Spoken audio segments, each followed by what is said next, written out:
And we're back again for section 7, preparing deliverables and exporting.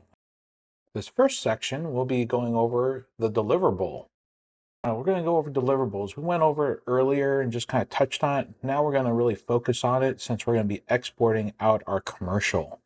So things to really be thinking about would be your client's approval.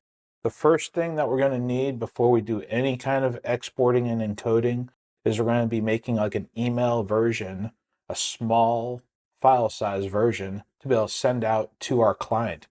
Are they going to need that email? Are they going to need it via Dropbox? Do they have a website that they work with? These are questions that you'll need to ask your client to be able to figure things out.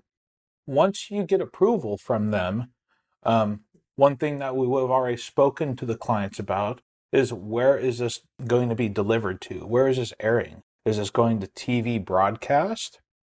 Is it going to be web streaming? YouTube, Instagram, Facebook, Spotify? There's all sorts of streaming services out there. Is it going to Netflix and anything? We need to find out what those are so we know what our resolution is we spoke about earlier for creating our project. Are you working with an ad delivery service? I like to work with Comcast. Comcast takes one file, but then they distribute it to all the different platforms for me in the files that they need. Extreme Reach also does that same service. There's a few others out there. I invite you to definitely research different ad delivery services if you really start ramping up production and you're doing 20 spots a week or whatever. Definitely a big time saver.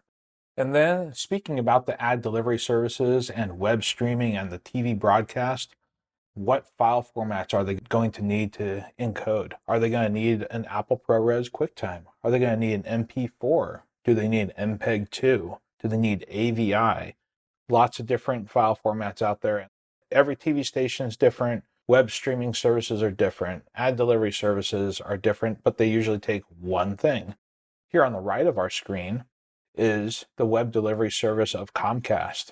This is their brand new, updated formats and stuff. So this is what we're going to be working with when we do our encoding. Our mock-up here is we're going to create an email version to send off for client approval, and then we'll make a version for ad delivery services in Comcast in this case.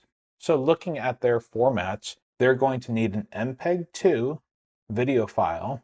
The bit rates need to be 20 to 100 megabits. The bit rate is just kind of how much information, and that goes hand in hand with file size. If you want to get your file sizes down, put the bit rate down to like 5. And also, one thing that we want to consider is the frame rates. When we first started our project, that's one thing that we took in consideration was our delivery frame rate. If you remember, we wanted that 2997, knowing that it was going to go to 2997. You don't want to be delivering in 2997 and do your whole edit in 24 frames a second. You're going to be introducing some unwanted artifacts with that. But they can be adjusted, but if you don't need to, why go down that road? Other things that you want to be considering is obviously the aspect ratio. 1080p is what would always deliver in.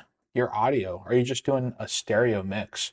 Comcast is preferring MPEG-1, MPEG encoding. If you need to do a surround sound mix, which is totally possible, do a PCM. That's what your delivery is going to need to be, and then you need to also follow these channel settings.